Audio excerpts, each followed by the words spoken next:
Hey everybody, it's Galmadex, and welcome back to another premiere draft of Outlaws of Thunder Junction. I'm recording this on January 31st, 2025, the final day of January's ranked competitive season on Arena, and I'm still at Diamond Tier 2, so if I want to get some of the Mythic prizes, we're going to have to jam some of these drafts real quick. There's only like 3 hours left in the season, so hopefully I can draft 3 or 4 of the Outlaws of Thunder Junction drafts here, and maybe get enough wins to shoot into Mythic real quick for a couple extra packs of prizes, but we'll find out soon enough. But next few days will be Outlaws of Thunder Junction videos. Anyway, without further ado, let's get to the pack one, pick one with a super powerful pack. Double down towards an Outlaws deck is pretty strong, but I don't love blue in this format at all, so I'd like to ignore that if I can. There's great removal like Clear Shot and Consuming Ashes, and there is a green-white Signpost uncommon for the strongest archetype in the format, that is green-white Mounts. So I would like to take that. I think the archetype's really, really powerful. It's strong enough to the point that I would speculate on it really early with a card like that. And pick 2 immediately gives us incredible green-white cards. There's Stubborn Burrow Fiend for another mount for that deck, which is a huge, huge deal. Love that with Congregation Drift. Or Congregation Griff. I've really got Ether Drift on the mind there. Congregation Drift. But yeah, I mean, this is such an excellent synergy piece with all the mount cards. There's lots of cards that are just like, if it's just a 2-mana 2/2 and it happens to be a mount, are going to make all those cards really strong. Like the Saddle Up is going to be put a +1/+1 counter on it, shoot something else. The Miriam is going to put +1/+1 counters on it every single time it attacks. Just efficient mounts are super, super high picks for this archetype, to where I'll take it over the Archangel of Tithes. The big issue with Archangel of Tithes, yes, she is a very powerful card, but she's also an incredibly restrictive mana cost. And this is a format I do like splashing around a little bit with all the tap lands and stuff, so I don't love running triple white cards. There's also a fine, efficient removal with the Journey to Nowhere, but there are some main deckable ways to blow up artifacts and enchantments in this format. So I'm a little tiny bit lower on the enchantment-based removal, unless it's a really good card like Lassoed by the Law, where you get to exile something with it, plus you get a token out of it. Or like Mystical Tether, you get to exile something out of it, maybe at instant speed. There's a lot of great bonuses to those other enchantment-based removal spells that Journey to Nowhere just does not have. Pick 3, I like the Dance of the Tumbleweeds a lot in any green deck. It gives us fixing towards anything in the early game. We even get to put a desert onto the board with it to get a dual land out. And if we draw it later, it's also a finisher. It's just a gigantic elemental that'll kill our opponent. So Dance of the Tumbleweeds is fantastic. Easily my favorite card in this pack. Pick 4. Not seeing a lot of mounts after those first 2 picks, which is kind of a bummer, but Dance of the Tumbleweed plus Cactarantula is just a great start towards any green splashy deck, which is another very powerful way to play this format. So I will grab the Cactarantula. Worst case scenario, we're just cutting one Congregation Griff and playing some other green splashy deck, and we've got an excellent start to the draft regardless. Pick 5 now. This pack's pretty mediocre all around. I'm guessing Jolene towards green-red's the best card, but Keykeeper would be fine locking on green-white mounts.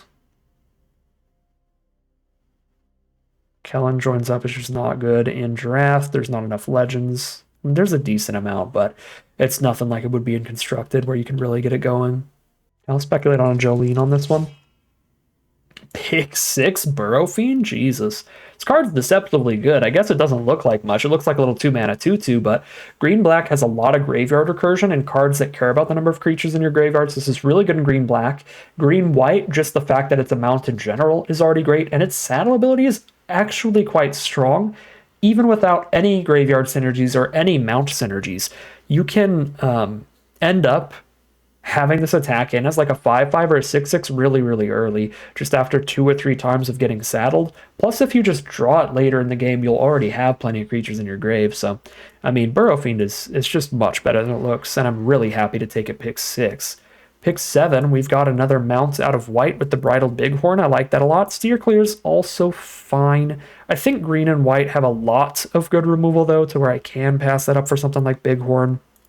Just looking for the better like green removal spells like Saddle Up, or the better white removal spells like Mystical Tether. Pick 8, there's another Bighorn. Love to see it. Keeps it simple. In the other beefier green decks, like the non-green-white ones, like green-red, green-black, the big Cactarantula style, Dance of the Tumbleweed style green decks, Tumbleweed Rising does play decently. Because it can often be a 2-mana 6/6, which sounds like a busted card, but really the fact that it can do that is just making up for all the times that you draw it when you don't have a creature on board, and it does literally nothing. Those are some really losing games when that happens. This is a format with crazy enough bombs. I would rather speculate on being able to splash in some blue rare like Bonnie Paul or something crazy than just take a Holy Cow here. I think this is fine filler for any deck, but it doesn't really hit any great synergy, or it's not super efficient at what it's doing. I'd rather grab some speculative fixing, and this is an easy Creoseed Heath, although Take Up the Shield is a decent card. It was super busted in Dominar United, just like solid here. Varmint is also solid because there's lots of enchantment-based removal, so it's a fine filler card. But I'm really happy to take Desert's Highly in this format. Pick 11 here's a Gold Pan. Again, like the Lush Oasis, just speculative fixing here over a very filler Armadillo. We probably don't end up running the Gold Pan, but if we open a Bonnie Paul, we're going to be really happy that we took it. Bonnie Paul's a double blue, green-blue rare that's basically unbeatable. She's like a 6-mana creature, comes with a 6/6 Ox. The first time you attack every single turn, you get to draw a card. She's busted. She's like a 3-for-1 the turn you cast her, so even though she costs double blue, you would splash her in a green-white pure deck. And there are multiple cards along that power level in this format. It's one of the bombiest sets of the year, which is wild because it was a year of play boosters, which means pretty much every set was quite bomby. Anyways, Throw from the Saddle is so ridiculously good in mounts decks that I'm going to take it over the really, really well-statted Giant Beaver. I'm definitely going to take it over Fierce Retribution as well. It's way better than that. This is it's a bite removal spell, not a fight removal spell. So your creature is not at any risk of taking damage. It's just dealing damage to the other one. And if you're targeting one of your mounts, you're getting a permanent +1/+1 bonus on that creature, getting +1/+1 counter. We've got 5 mounts already. Throw from the Saddle is going to be awesome in this deck. Pick 2. There's that Steer Clear again. I'd rather, again, take the speculative fixing quite highly. I don't think Wrangler of the Damned is a super good splash. It is very, very restrictive in what it's doing. You've got to be built around it. Pick 3, boom. I will take a mount over a dual land. Ooh, this is a format with Snakeskin Veil, nice. I do like that card, but again, mounts are so, so beautiful because they're so good with cards like Throw from the Saddle and Congregation Griffin stuff, so we take the Rambling Possum mount. This has some potential pretty cute, pretty fun synergies, where you can return a creature to hand, recast it if it has a good enter effect. But for the most part, again, a lot of the mounts are just like, well, this says it is a mount, so we're going to take it because of that creature type. Pick 4, Trained Erranx is really good. This might be the best 2-mana common in the format. A 2-mana 3/1, but because you can saddle it up, you can give it first strike on attacks and scry. This is good in decks that don't even care about mounts, and obviously when you do care about mounts, it's really, really broken, because then you're like Throw from the Saddling on turn 2 and you've got a 4/2 on the board that you can give first strike to. Super nasty. Pick 5, honestly, I don't think Lotus Ring is that good. It is fine. I mean, 3-mana equipment, 3-mana equip, +3/+3 vigilance. Disregard any other text, that's basically what this card is doing. The indestructibility never matters, the sacking it for mana doesn't really matter. But, you know, 3 mana to play, 3 mana +3/+3 equip does turn literally any creature into a beefy threat. Like, just your smallest creature, your 2 mana 2/2 becomes a 5/5. So it's a playable card that I will probably run, but I don't consider it to be a massively high pick. There was just really nothing else in that pack that looked any good at all, so might as well play Lotus Ring. A lot of the From the Vault cards, the big score cards with that separate mythic mana symbol, there are a lot of like rares and mythics and stuff that play a lot closer to the power level of like an uncommon, just because it's a weird set where they made them basically all mythics. Take another Keeper here. I think another great example is the 2 and a green mana rock. That's honestly worse than a lot of common mana rocks that exist. So you definitely have to use your own card evaluation. Don't just like see, oh, this is a mythic, it's got to be great, I got to play it. These big score cards generally are not actually that explosive. Some of them are, but not like most of them. Okay, pick 8. Yeah, we're just taking random filler creatures for the rest of this pack. And then hopefully... Alright, filler removal as well. Steer Clear works fine in this deck. Hopefully the final pack can really fill out this deck with some better creatures on curve. Looking for the good chunky finishing mounts, the 4 mana 4 for Vigilant Beavers and stuff.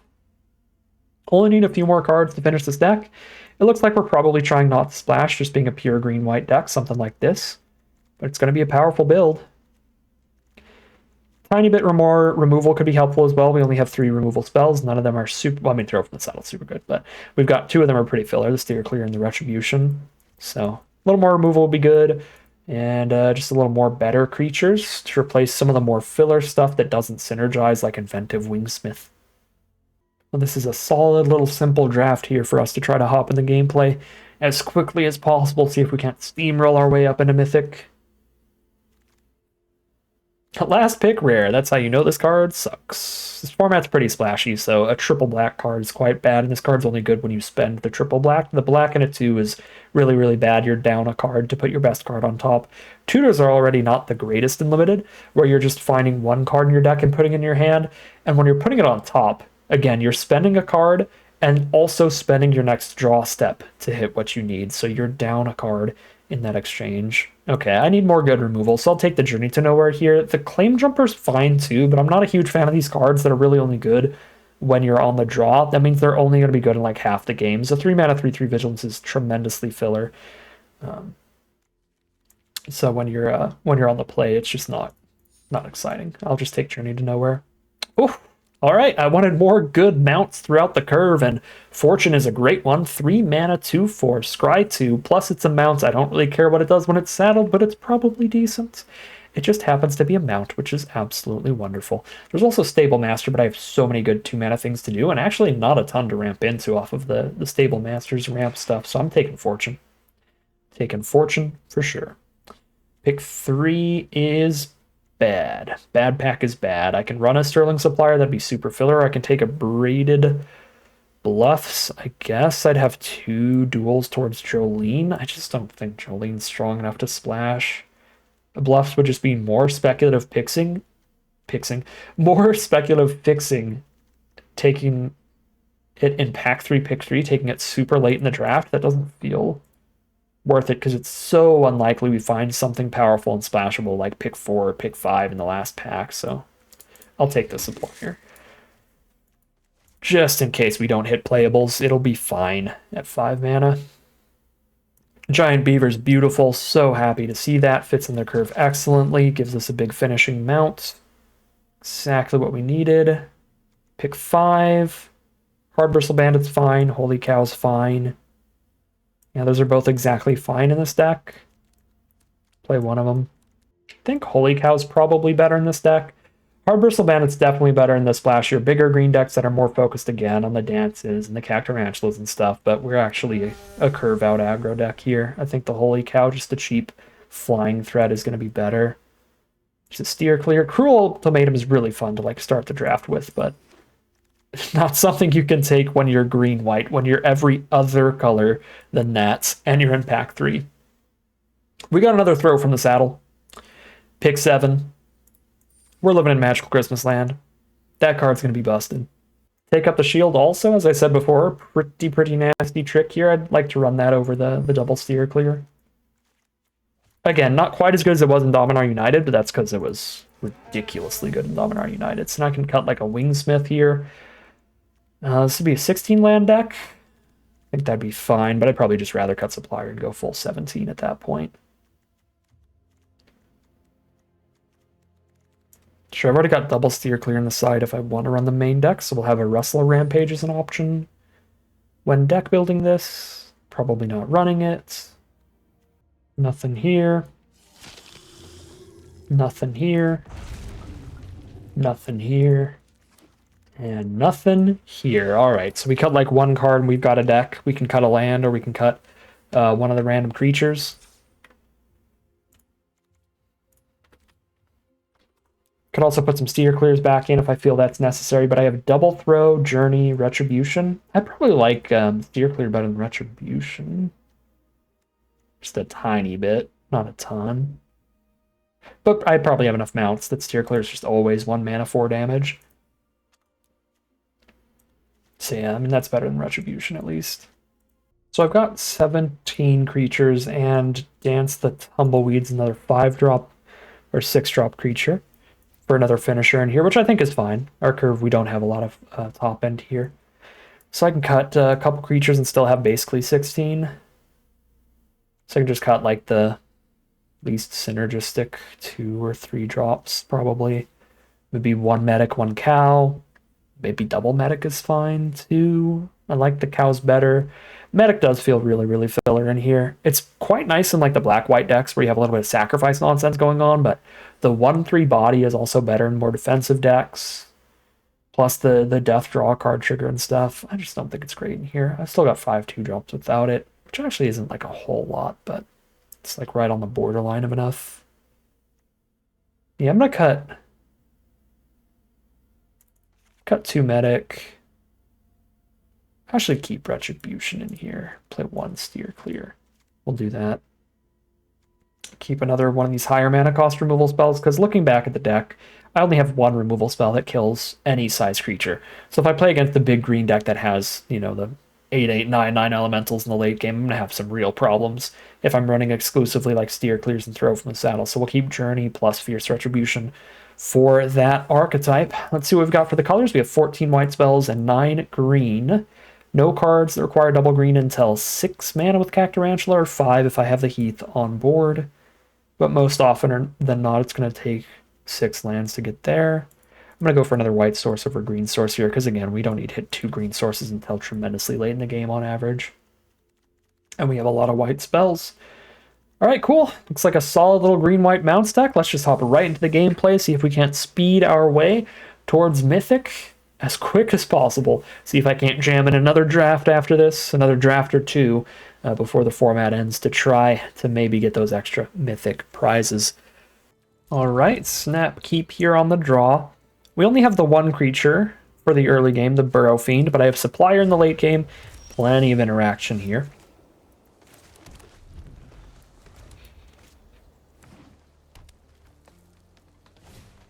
Hard Bristle Bandit starts things off for our opponent. We've got no way to deal with that till we have the Burrow Fiend on board, or like unless they declare an attack with it, which is highly unlikely, so I'm not just going to hold up Retribution. There's Patient Naturalist. Here's where we get to immediately show off some power of the throw from the saddle. We can kill the Hard Bristle Bandit, and then also Burrow Fiend is permanently upgraded to 3/3 stats, which is big enough to attack into the 2/3 body. Snakeskin Veil would be frustrating. Yeah, Snakeskin Veil is just a great card. Alright.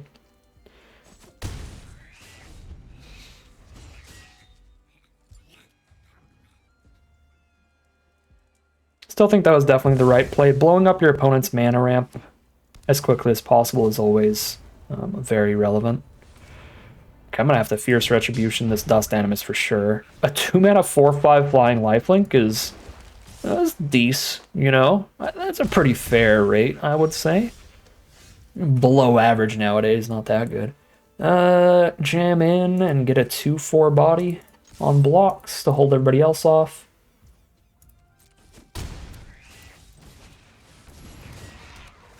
Holy Cow would be interesting here. Okay, Journey to Nowhere is nice, and the land is nice.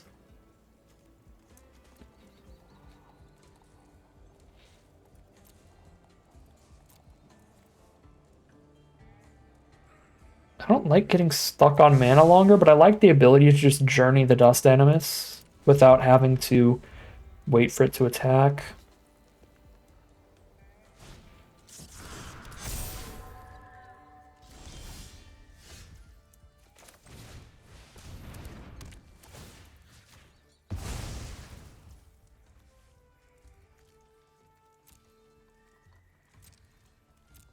They have 1 card in their hand, we have 1,000,000. Once we hit this next land, we should be in a really solid position. We can cast everything but the Supplier. If they have another good threat, I have the Fierce Retribution. I feel like we're in a pretty good position. This is, again, a really explosive format, so you never know what's coming, and the Lasso by the Law for the Journey to Nowhere is kind of nasty. I do have the Fierce Retribution for the Dust Animus, but that's going to force my hand there. Exiling Fortune is wild. Okay. Sure.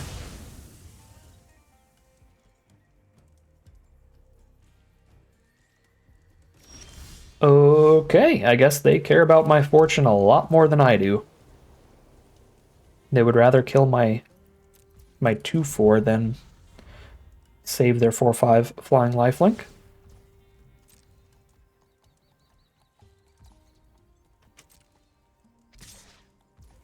Sure, you can poke me here. I'm not going to spend to take up the shield on just killing a 2/3, basically. Here's the Holy Cow for the Scry.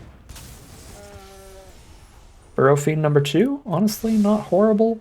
You know, the being a little stuck on mana is kind of rough, but now I can go 2-drop and still have Retribution or take up the shield up, which is pretty valuable.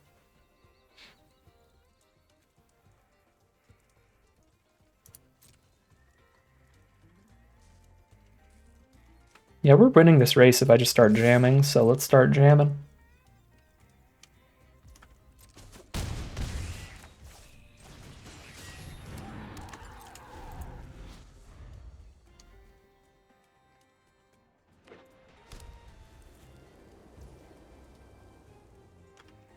Oh, wait, I'm dumb.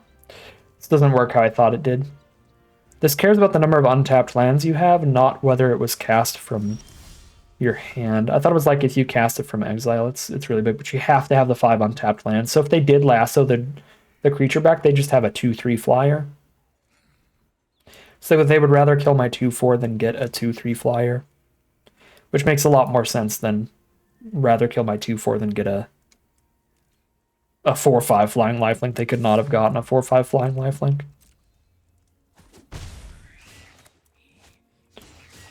Okay, they're playing off the top. Our position looks really safe. I'm going to tap out this turn.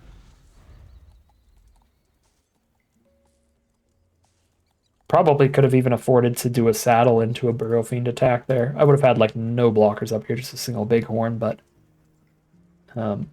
it probably could have worked out just fine. Okay, I'm kind of happy I didn't when they have the Stagecoach security. Stops a decent chunk of damage this way. That'd have been really, really threatening with just a single blocker up. Okay, they're just sending one creature in anyway. Nice. Go to 10. That's a draw.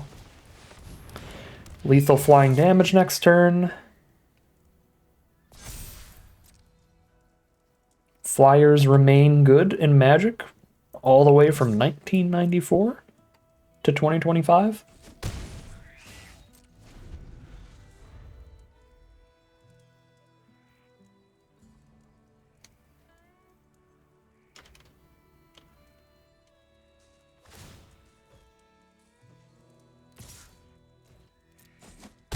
Down to 5. There's the concession. Flyers remain good. We are 1-0 heading into game number 2. We are at Diamond Tier 2.2. Just hoping this draft I can get to Diamond Tier 1, and then I have time for 2 really quick drafts trying to get from there to Mythic. So we need to win 3 more games than we lose, which will be pretty difficult. Basically, we're going to have to like 7-win run it here if we want to make it to Diamond Tier 1. But I think it's possible. I think the deck's pretty solid. It's nice and consistent. We could definitely get blown out by stronger bombs. This format is super, super bomb heavy. But I think it's super possible. We could also get destroyed by the Arena Shuffler. I think our mana base is really consistent, but we literally just went mono white hand. Good lord. Forced to a molt of 5 to start off this game. If Arena does not want me to hit Mythic in the next couple hours, that's a way to not hit Mythic in the next couple hours. It's to have a deck with like 10 sources of each color thanks to your duel, well 9 sources of each color, and still get 2 monocolored hands in a row for forced moles. Yeah, this is egregiously bad. Alright, I mean it is what it is. Cannot control the draws. But I can try to play out our 5-card hand the best that we can. So that's what we're going to focus on here. Playing against Boros. Immediate removal. Draw Keykeeper. Our first draw was pretty bad. It's another 4-drop with our 2-lander. It's a Courser from our opponent. There's land 3. Of course, 3 out of the 4 that we really need to be in this game. Eartha Joe, bunch of mercenaries. They can saddle the Courser to draw a card for next turn. Hopefully it's nothing valuable. It's a Plains, sure. Hopefully their hand is all mana anyway. Alright, land 4. We're kind of in the game, but it's just Bighorns here. I'm still down 2 cards from the mulligan, so we're still really far behind here. But we can cast everything that we had in our opener, at least.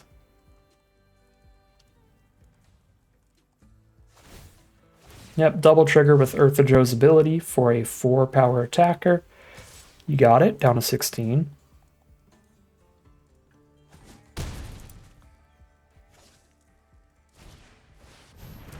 Mystical Tether the Bighorn.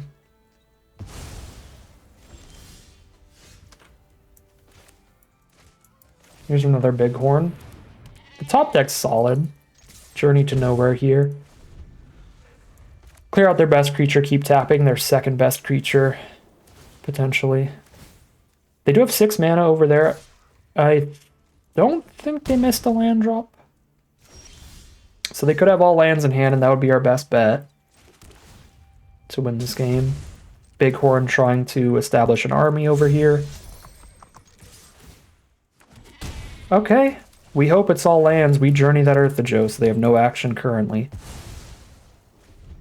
There's really not a lot of like 7 mana plays here, so I can't imagine it's a bunch of spells in hand. Let's go! Let's go! Them flooding out is like our biggest out here.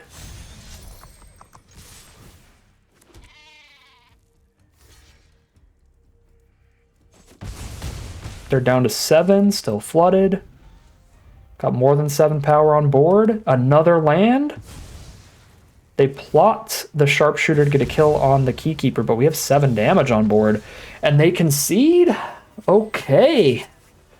Pretty unlucky opening hands for us there with those rough mulligans and a very mediocre 5 kept. But our opponent with even unluckier draws can still get us the win. That is 2-0 heading into game number 3. Wonderful hand this time around for game number 3. Got excellent mana. We have a Holy Cow turn 3. We've got a Lotus Ring to slap onto anybody. I might go Lotus Ring turn 3, then flash in the cow and equip it turn 4-5. So they're not planning on dealing with a 5-5 Flying Vigilance, and it just kind of comes out of nowhere on them. That could be viable if they don't start with a really good aggressive creature, and they don't really. If they follow that up with the 3 mana 4-2, I'll definitely be in a bit of pain, but I'm going to try for the Lotus Ring combo. I do have the Giant Beaver for it too. So I am skipping a Giant Beaver towards this, but again, flyers are really good, so 5-5 Flying Vigilance seems wild. Outcaster Greenblade is the S-tier Mythic uncommon of the format. I actually haven't seen a single copy in my drafts lately, which is to be expected, because it is like the best common to draft.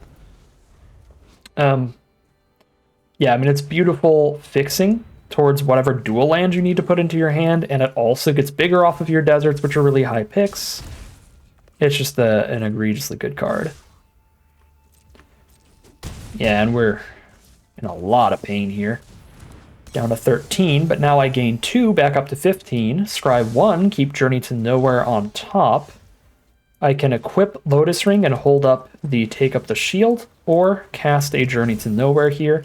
I'm just going to hold up the Take Up the Shield. If they have Exile removal, this is going to be a huge bummer, but otherwise we're in a really, really good spot. And they've just got 1 black source. As far as I remember, the Exile removal is double black in the format. Double black and 2 to exile a creature. If it was mana value 3 or less, you like Scry 2 or Surveil 2 or something. Okay, Outcaster, get a 3/3, draw a card. Next turn I have the mana to Giant Beaver and hold up, Take Up the Shield again. So I'll do that. Aloe Alchemist for +3/+2 trample, but they are tapped out, and we know that Take Up the Shield ruins their life. Puts us at a bajillion. Makes the flyer even bigger to hit for 6 a turn.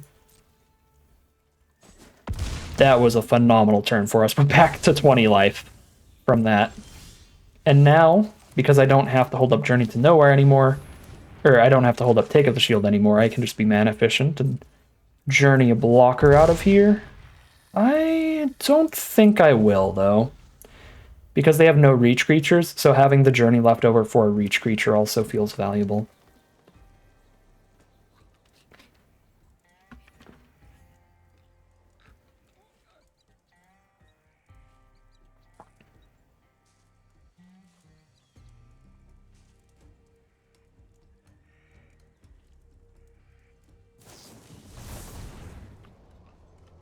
Okay, well, I still have a Lotus Ring, but there goes the beaver. The Indestructible Flavor Text, actually MVP. Gets our opponent to spend some extra mana for nothing. There's the oops. That's got to feel real bad. Yeah, it is quite an indestructible equipment. These draws are not great, but our opponent has not drawn anything to deal with the Gigantic Flyer or the Lotus Ring, so they could just die. Again, hold the Journey to Nowhere, so if they top deck a flyer or a reach creature, we still have lethal on board. The only way they can survive is drawing something that actually kills the cow. That's a reach blocker, but we still have Journey to Nowhere. They get to draw 1 card off of us targeting the Cactarantula, but if that 1 card is not a 1-mana way to stop Holy Cow from killing them, then they are dead here. Let's go. I'm pretty happy we kept the Holy Cows in this deck, because, yeah, Lotus Ring on a flyer is disgusting.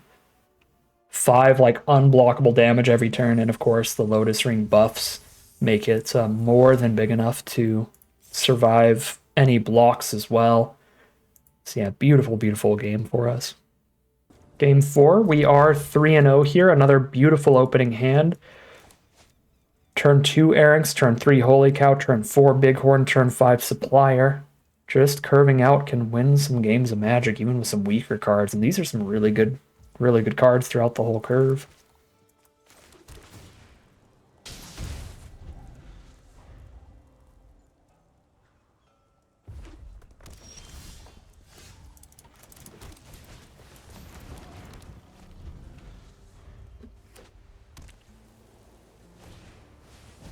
All right. They're on Boros. They start with their own Erranks. Get the cow out immediately. Draw another cow. Sure. Flyers are good. I do need a 5th mana per supplier, but I have 2 4-drops, so I can just play 2 Bighorns in a row.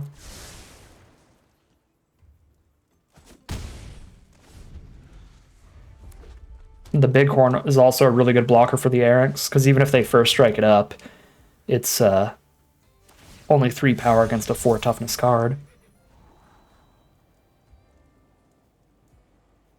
They are going to go ahead and tap out so that they can scry this turn. Scry to the bottom. We'll tap out to hit for 5, put them to 11. Here's the Bighorn, which actually seems really nice in this matchup. It's enough toughness to stop the Erranxes, and it's also just a good stat line to attack in with the Vigilance while still holding a blocker up. Alright, well there's their own Bighorn, which, as I said before, is pretty good in this matchup, so that immediately holds some stuff off here. Supplier's great here, though. I could just load up the Flyer, but I can also beef up Bighorn to 4/5 stats, but then they can double block and it still just trades into a single Bighorn. Yeah, but just load up the Flyer here. Same happens if I Erranks, right? Like if I put a counter on the Erranks and get a first strike attack in with it, then it's just going to end up trading into the Bighorn, because it only has 4 first striking power, so I'd first strike the Bighorn and then take all the normal combat damage from everything else without dealing any damage to anything other than Bighorn. Okay, Nurturing Pixie plus Slick Shot Show Off is kind of scary. Now they have their own flying threats to try to win like the flying evasive game, but ours are bigger, and the Take Up the Shield is such a draw. Oh baby, that's such a draw. Okay. Because not only do we get to send in all the flyers now, but it's also the perfect mana value to be able to cast that and Holy Cow at the same time. Okay.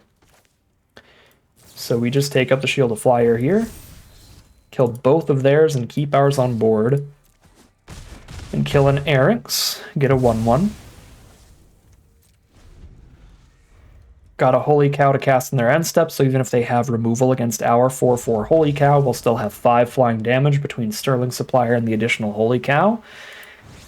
And that is how you get into Diamond Tier 1 off of one draft. Obviously, you have to be at Diamond Tier 2 first, but...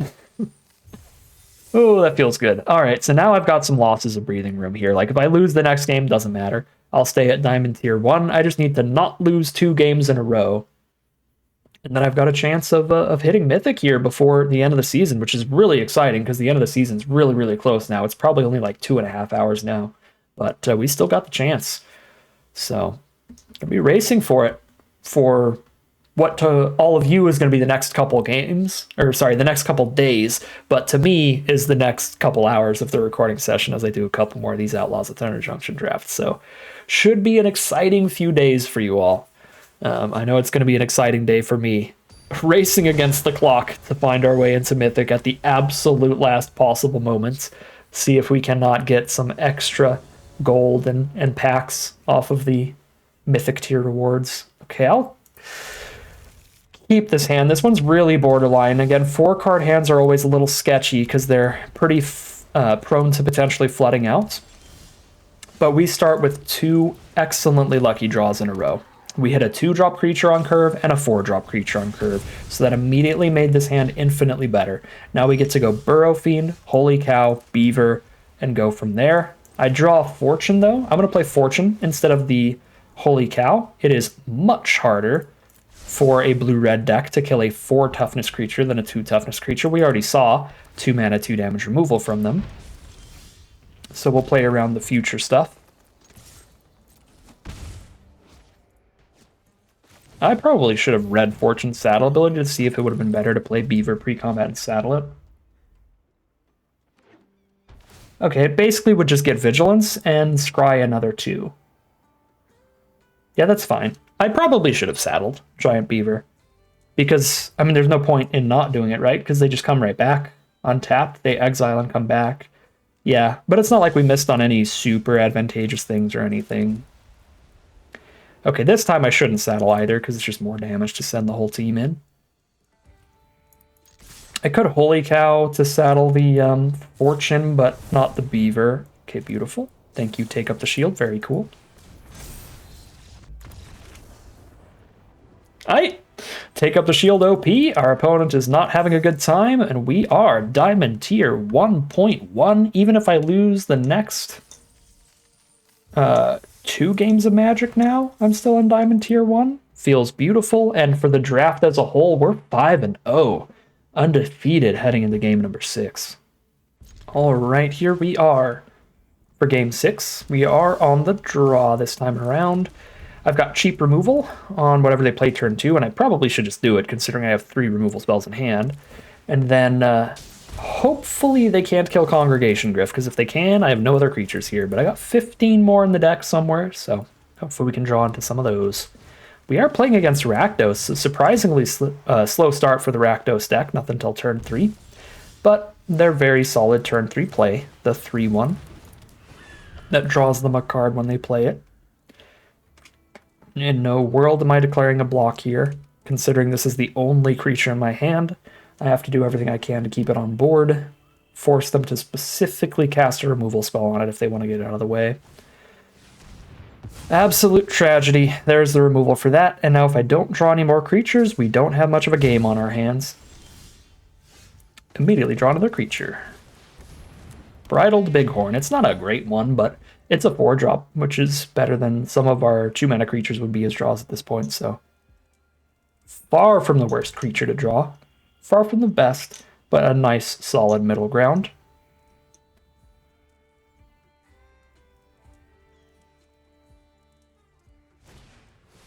Desperate Bloodsucker, 2/2 lifelinker. Usually you mill yourself with that with some graveyard synergy in your deck. But I wouldn't be surprised if they're just running it to commit crimes, in which case you can target the opponent to commit a crime. Oh, please do not have Mourner Surprise, because Laughing Jasper is one of the least beatable rares in the format, very similar to Bonnie Paul levels of power level, and they have literal Reanimate. Oh! And the Thunder Salvo, because they cast so many spells this turn, so I can't throw from the saddle it.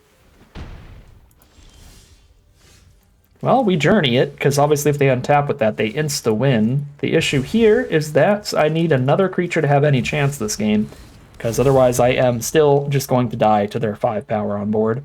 But now literally any creature in my deck is an absurd draw, because my weakest creature is a 2-mana 2/2, which turns into a 5/5 Vigilance. That'll be a 6/6 Vigilance here. I should just play and equip, because if I play and try to throw from the saddle and they have the instant speed removal, which seems likely considering Arena's holding for them, then I get 2 for 1. If they blow up my possum in response to me casting throw from the saddle, then they completely counter throw from the saddle and kill possum, and I got nothing out of it, so I need to play around that here. Here, my literal only play, because their last card in hand was a flash 6/2, is to trade into the 6/2. I can't block anywhere else, which is really frustrating. It means I have to top deck a creature. The game's over still. And opponents on straight gas. The top deck was Rictus Robber to play into their creature since the creature died. And we hit nothing. That ends the win streak. We are 6-1 heading into game number 8. Sorry, that was game 6, so we're 5-1 heading on to game number 8. No, 5-1 heading to game 7. I'm sure in one of these draft videos I've gotten the numbers right, but only one of them. All right, some more mono-colored hands. Arena's liking to be silly here. We'll keep this one though, because we have Burrow Fiend and Beaver and Throw from the Saddle off of just the green mana alone, so we have time to hit a white source on this one. Our first draw is another white spell. White spells are our only bad draws right now, but we do have like probably 8 or 9 of them in the deck. Yeah, we have 10. We actually have 11 white cards in the deck. Okay, so we have 21 good draws and 11 bad ones. Another green source. That is on our list of good draws because it gets us to the giant beaver. But now green sources are bad draws, because now green sources are just a flood. Because I've already got the 4 mana for beaver, all I need is white sources. Or green spells. So now we're on like 50-50 to draw good stuff. Any green spell in the deck is good, and any white source in the deck is good.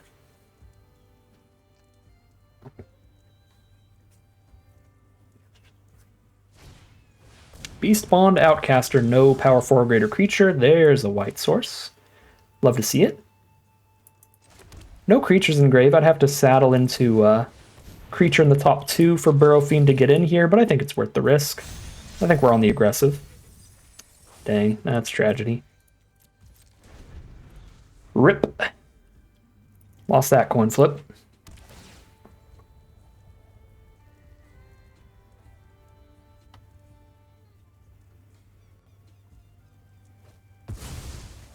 What do they plot? Another Beast Bond Outcaster? Alright. If we find any removal and they play any power 4 or greater creatures, we need to kill those immediately to stop all the Outcasters from doing stuff.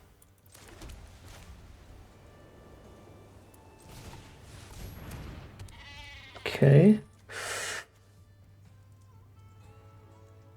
I'd rather attack with both of these creatures than put 1 counter on Bighorn, so please, Burrow Fiend, just mill 1 creature. Just 1. Oh my god, Burrow Fiend. Oh, I could have saddled. Oh, I'm dumb. I could have seen that that didn't work and then saddled Burrow Fiend with Beaver. This format's a little more complex than I remember. There's a lot of saddle shenanigans you can do. Alright, we missed a +1/+1 counter on Burrow Fiend there. Yeah, now that I realize you can actually just double saddle in the same turn, there's nothing stopping you. God dang it, they got Jolene, drew an extra card. They have a really good board now. Yeah, this is terrible. Yeah, no, last turn we could have had a really good play of like, yeah, saddle Burrow Fiend. If it hits a creature, boom, we get an attack in. But if it doesn't, I still get to have Burrow Fiend saddle a Beaver, so the Beaver attacks and puts a counter on Burrow Fiend. That's actually just a monumental, like astronomical miss right now. Our board would be much better if this Burrow Fiend was a 4/4.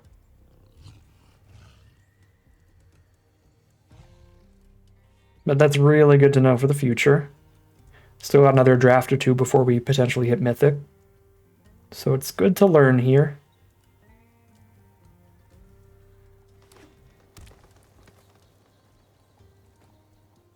And if I don't hit Mythic in the next draft or two, then I'm just out anyway. Because next season starts and we're back to Platinum. And we have a really long time to try to hit Mythic then. All right, we auto lose. OTJ strikes again. Our opponent cast Laughing Jasper Flinch. We didn't have removal this time. Interestingly enough, though, this will be the first, like, actual just get completely bombed out game of the draft, which is surprising because, again, this format's really, really bomb heavy, but I guess that's just because we had so many removal spells. But Laughing Jasper Flint is straight up unbeatable.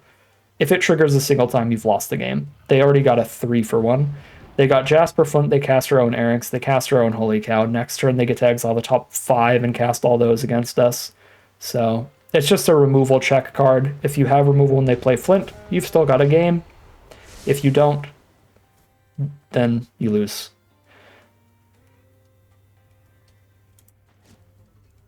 I'll wait it out for one more draw step, but I don't have the time to play out a game against a Laughing Jasper.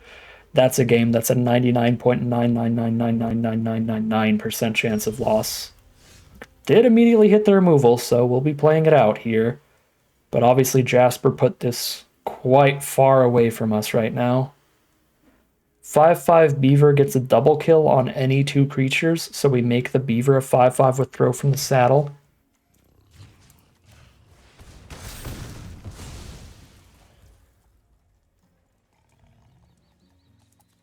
Creatures in grave are now 1.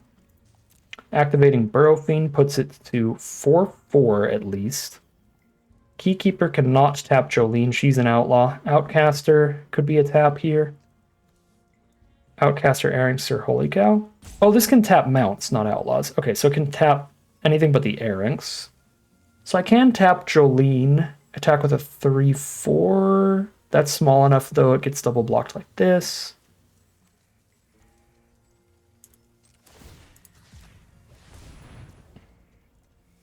But I can get a better Burrow Fiend attack, I suppose. Mill 2 non-creatures again? I hate you, Burrow Fiend. I'm over it. This is getting ridiculous. Yeah, that missed +1/+1 counter is massive there again, because then it would be a 5/5 on the attacks here instead of the 4/4. And we have to be a 5/5 to be able to attack into the 3/3 and the 2/2, or it just trades with one of the 2 cards.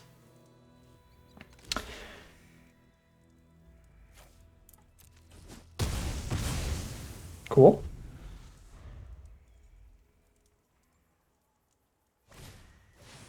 Ah, giant beaver off the top. Gross. I can't tap that with Keykeeper.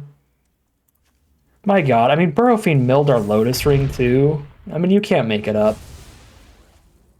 It's the most underperforming Burrow Fiend of all time. And Take Up the Shield also would have been incredibly good, and it milled us right into our lands. Sick. Well, we got Laughing Jasper pretty hard, but we still would have had a chance this game if Burrow Fiend didn't mill all of our good stuff. Or maybe if we had gone for the Giant Beaver +1/+1 counter on Burrow Fiend on the earlier turn, because we would have had better attacks there. That could have changed the game a little bit. Maybe they have less creatures on board here. Wow. But yeah. All right. We got Laughing Jasper, Mega Bomb 3/1 to now. We're also losing the top tech war very, very badly. Giant Beaver into Giant Beaver. We go land, land. Well, not land, land. I think last turn was the removal spell, so we went removal spell in the land.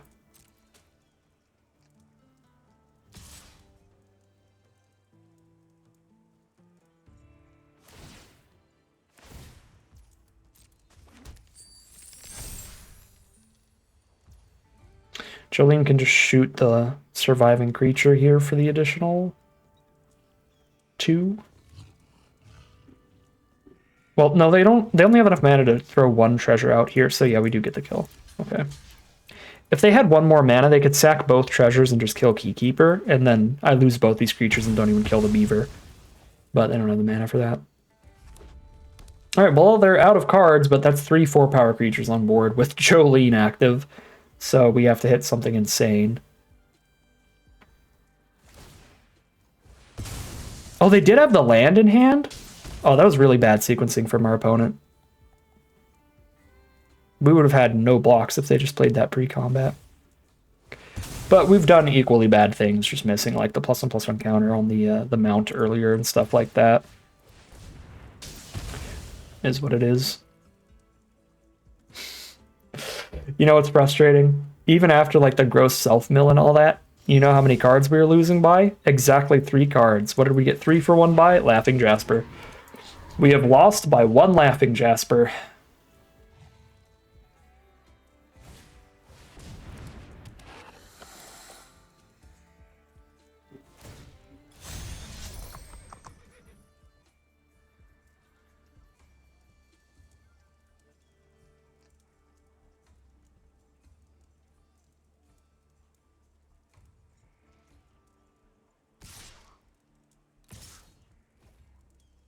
They only get 1 treasure per turn, right? So they can't just kill Burrow Fiend immediately?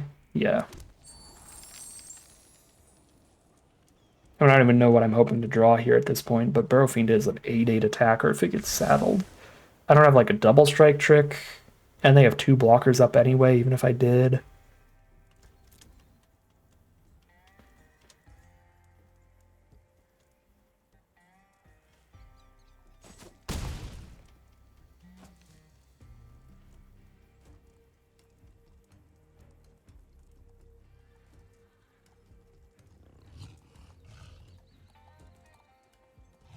Okay. Alright, I was gonna say if this takes too much longer, I'm scooping. Because we're on a 1% chance of victory here. Holy cow, does not do it. We play that. Yeah, we just die on board. They've got treasures to throw at our face and everything. Okay.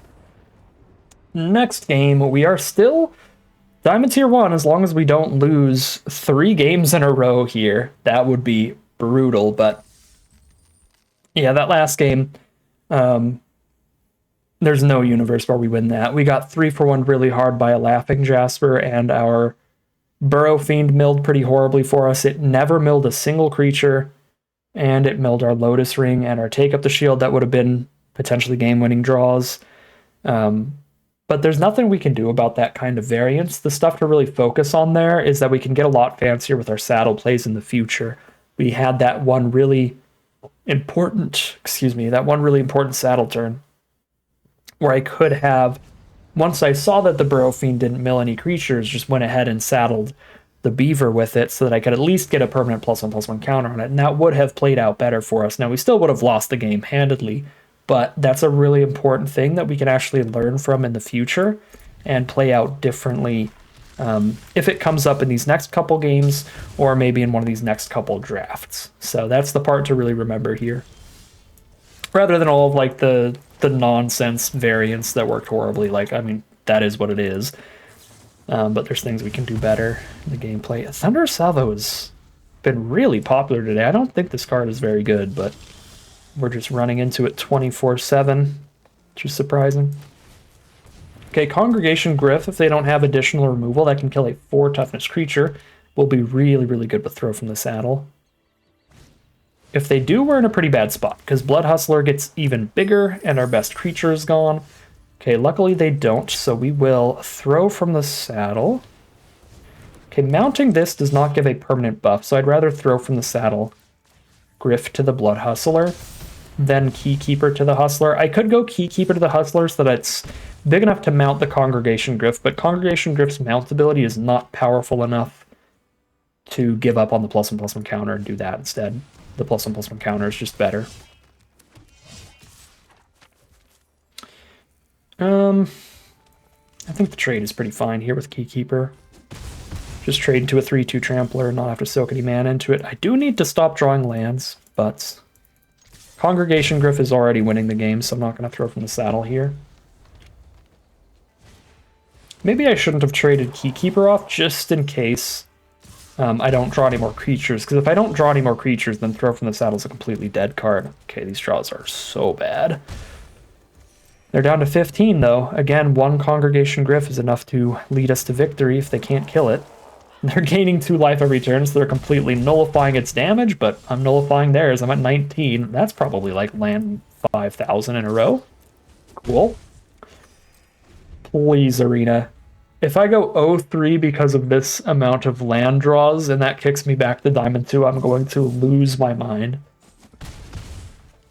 This was a super reasonable keep. I think the only potentially loose play that we did was the trade with the Keykeeper, and that was still fine. That's Ward 2, so I need Congregation Griff to survive. And then I can throw from the Saddle Sphinx next turn, because I'm 1 mana off from throw from the saddling it here, because I have to activate the, I have to saddle it and then throw from the saddle. So we have to wait. Our 3-land opponent just Marauding Sphinx off of no blue sources, and then Cruel Ultimatumed us. I love Magic the Gathering so much.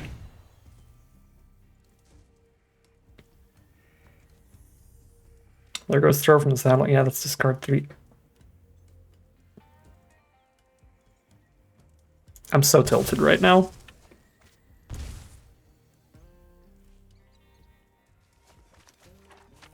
I thought last game was unlucky, and then this happened. All right. Horrific Flood into the 4-land opponent, just Cruel-ulting us. Yeah, there's no draws. I'm moving on to the next draft. I don't have time to play this out. They're on a 7-card hand. We have 1 steer clear. Oh my god. All right. Well, 5-0 into 5-3 it is, but what can you do about that? That was... I mean, there were some slightly loose plays in both those games. The Keykeeper trade was a little risky with throw from the saddle because it's really bad if I don't draw any more creatures. That didn't really matter. We ended up with enough creatures. I still had throw from the saddle to use on bigger cards than Keykeeper. I mean, they never killed the Griff. So yeah, that game was played out slightly loose, but the one play that we made that might have been questionable did not change the outcome of the game whatsoever, and actually played in our favor to just take that trade early, I think. Because we still had throw from the saddle for like 4 damage off of the flyers instead. The other questionable play was forgetting to, again, saddle up the Beaver with the Burrow Fit in the other game, but that also didn't matter at all. We just got Laughing Jaspered really hard, and that was like the only line that could have changed the course of that game. That was just a string of 3 games of pretty horrendous luck in a row to rip us out of the 5-0 run and back down to Diamond Tier 2, which is pretty frustrating on a really limited time budget trying to get up into Mythic. But that's Magic, baby. You win some, you lose some. I think this deck was great. It absolutely could have gotten a 7-win run, and every loss today was, again, pretty bad luck. Yeah, just extreme flood in the final game. A ridiculously lucky opponent, Cruel ulting off of 3 lands, or 4 lands max. And the game before that was very, very similar in terms of luck, with a lot of things just going horribly. Burrow Fiend not milling a single creature the whole game. Our opponent hitting the Laughing Jasper removal check with a Reanimate in hand, too, to just mill the Jasper and then reanimate it, and then us just not having the removal. It's like, all right, get 3 for 1, you lose.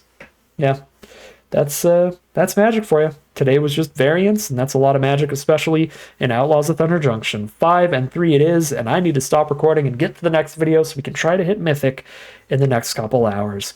That is going to end today's video. As always, I'd like to thank my patrons and YouTube members for supporting the channel, as well as you for watching the video. If you enjoyed it and you're interested in seeing some more like it, you can always like, comment, and subscribe to tell the YouTube algorithm to send us more in your recommended feed. If you'd like to catch me live, you can check out the Twitch channel in the link in the description below. And if you'd like to support the channel directly, you can check out the Patreon link in the description below. But other than that, as always, thank you very much for watching, and I'll see you again soon for some more Magic Arena.